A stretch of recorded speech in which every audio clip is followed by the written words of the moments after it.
এখন মন ভালো আছে। আসলে আপনারা বিষয়টা যেভাবে প্রকাশ করছে মিডিয়াতে, বিষয়টা আসলে ওরকম ছিল না। বিষয়টা ছিল অনেকে প্রকাশ করছে যে লালার বাবা মার বাড়ি বা ওর বাড়ি আমি লিখে দিতে বলছি, এগুলো একদমই ফেক নিউজ, এগুলা বানোয়ার ছিল। ও যেটা বলছে আমাদের একটা নতুন পরিকল্পনা আছে, আগামীতে আমরা দুজন মিলে একটা বাড়ি করতেছি দুজনে মিলে। আসসালামু আলাইকুম এভরিওয়ান। জি আলহামদুলিল্লাহ, আপনাদের দোয়ায় অনেক অনেক ভালো আছি। এন্ড আপনারা সবাই কেমন আছেন?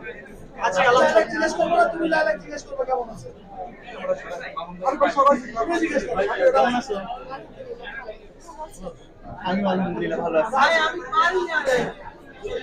আচ্ছা, আমার কাছে জানতে চাই, রিসেন্টলি একটা মিউজিক ভিডিও করা হয়েছে যে সারাটা পেয়েছে, কেমন লাগছে?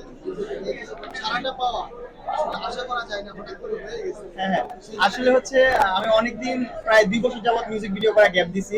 এর আগে অনেকগুলো মিউজিক ভিডিও করছি। 2 বছর পর আমি হচ্ছে আকাশ সেন ভাইয়ার গান নিয়ে আসছি, যে হচ্ছে অনেক বড় বড় তারকা তার গানে অ্যাক্টিং করেছে, যেমন আমাদের মেগাস্টার সাকিব খান ভাইয়া করছে কবুল করে আমার কুরবানি। ওই সিঙ্গারের সং হচ্ছে আমার নতুন একটা যেটা রিলিজ হয়েছে, ভাড়াটিয়া হতে চাই। সো ওইটাও মোটামুটি সারা পাইছে আপনাদের দোয়ায়, এন্ড খুব ভালো লাগছে। এতদিন পর একটা কাজ করছি, ওইটা সফলতা পাইছে। এই যে কিছুদিন আগে লাইলার সাথে একটা ঝামেলা আপনার তৈরি হয়েছে, মিউজিক ভিডিওকে হিট করানোর জন্য কি এই ঝামেলাটা করেছিলেন? না না না, ওরকম কোনো কিছু ছিল না। আসলে ঝামেলা যেটা, আসলে একটা সম্পর্কে ঝগড়াঝাটি থাকবে, এটা সবারই সবারই ঝগড়াঝাটি থাকে, একটু মন খারাপ হয়। কারণ দোটানা হয়েছে, চলে গেছি, এক ঝগড়াঝাটি হয়েছে, আবার মন ভালো হয়েছে, আবার চলে আসছি। আচ্ছা, আমি যদিও ছিলাম না, আপনাকে প্রশ্ন করার সুযোগ হয় না, এখন থেকে শুরু জি। একটা ফ্ল্যাট নিয়ে ঝামেলা ছিল বা বাড়ি নিয়ে ঝামেলা ছিল, একটু বিষয়টা ক্লিয়ার করুন। আচ্ছা, এটা যেহেতু ওর লাইফ থেকে আপনাদের মাঝখানে কনফিউশন আসছে, ওই এটা ক্লিয়ার করবে। তুমি বলো। লাইলা আপুর কাছে বিষয়টা জানতে লাইলা চাই। আপু লাইলা বলেন। আপু, আপনি বলুন। এই যে ও বলে দিল যে আসলে সবার মাঝখানে ঝগড়াঝাটি মনোমালিন্য এগুলো হয়ে থাকে, তো ওই একটা টপিক ছিল আর কি। তখন বলে ফেলেছিল, ওটা নিয়ে একটু মনোমালিন্য ছিল, যেটা ও বললাম যে ওর মন খারাপের লিমিটটা অনেক বেশি ছিল, না হলে তো এতদিন কখনো এরকম করে আর এত অ্যাকিউট মানে বেশি মন খারাপ করেনি। তো এখন আপনার জীবন ভালো। এখন মন ভালো আছে। আসলে আপনারা বিষয়টা যেভাবে প্রকাশ করছে মিডিয়াতে, বিষয়টা আসলে ওরকম ছিল না। বিষয়টা ছিল অনেকে প্রকাশ করছে যে লালার বাবা মার বাড়ি বা ওর বাড়ি আমি লিখে দিতে বলছি, এগুলো একদমই ফেক নিউজ, এগুলা বানোয়ার ছিল। ও যেটা বলছে আমাদের একটা নতুন পরিকল্পনা আছে, আগামীতে আমরা দুজন মিলে একটা বাড়ি করতেছি দুজনে মিলে, আমাদের দুজনেরই হবে। সো ওইটা নিয়েই একটু টুকটাক গ্যাঞ্জাম গ্যাদারিং হয়ে গেছিল, দুজনের মধ্যে কথা কাটাকাটি ছিল।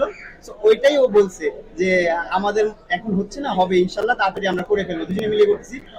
সো ওইটাকে মানুষ নেগেটিভলি নিয়ে খারাপভাবে প্রচার করছে যে আমি ওর বাবা মার বাড়ি চাইছি বা ওর বাড়ি আমি আমার নামে লিখে দিতে চাইছি, এটা পুরোটাই বানোয়ার।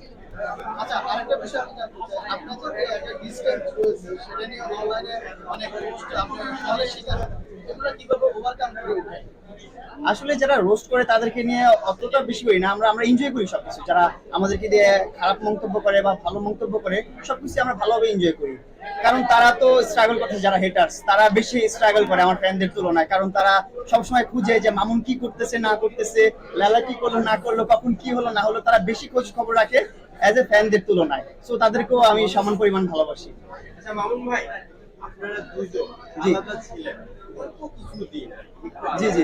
ওই সময়ের অনুভূতিটা একটু জানতে চাই আপনার কাছে, মামুন ভাইয়ের কাছে। আসলে একা যখন ছিলাম, একটা জিনিস কি, জিদ্দে ছিলাম তো, অনেক রাগ ছিল, ইচ্ছে করতেছিল যাই মিশে যাই, কিন্তু রাগ বলতেছিল না যাওয়া যাবে না, আরো কিছুদিন থাকতে হবে, মিশা যাবে না। মানে রাগের কারণে, ইগোর কারণে হচ্ছে আমরা হচ্ছে যে অনেকদিন একটু গ্যাপ হয়ে গেছে, না হলে এতদিন গ্যাপ কখনোই ছিল না আমাদের মাঝখানে। আচ্ছা লাইলাপুর কাছে যাও। আমার আসলে অনুভূতিগুলো আমি সব সোশ্যাল মিডিয়াতে এক্সপ্রেস করে ফেলেছি। অনেক খারাপ ছিল, ডেফিনেটলি আমরা কখনো আলাদা থাকি না, অনেক খারাপ ছিল। আপনার দেখেছি আপনি অনেক ইমোশনাল হয়ে গিয়েছেন, কান্না করেছেন, ওই সময়টা একটু জানতে চাই। অনেক খারাপ মুহূর্ত ছিল ওটা, অনেক খারাপ Thank you, thank you.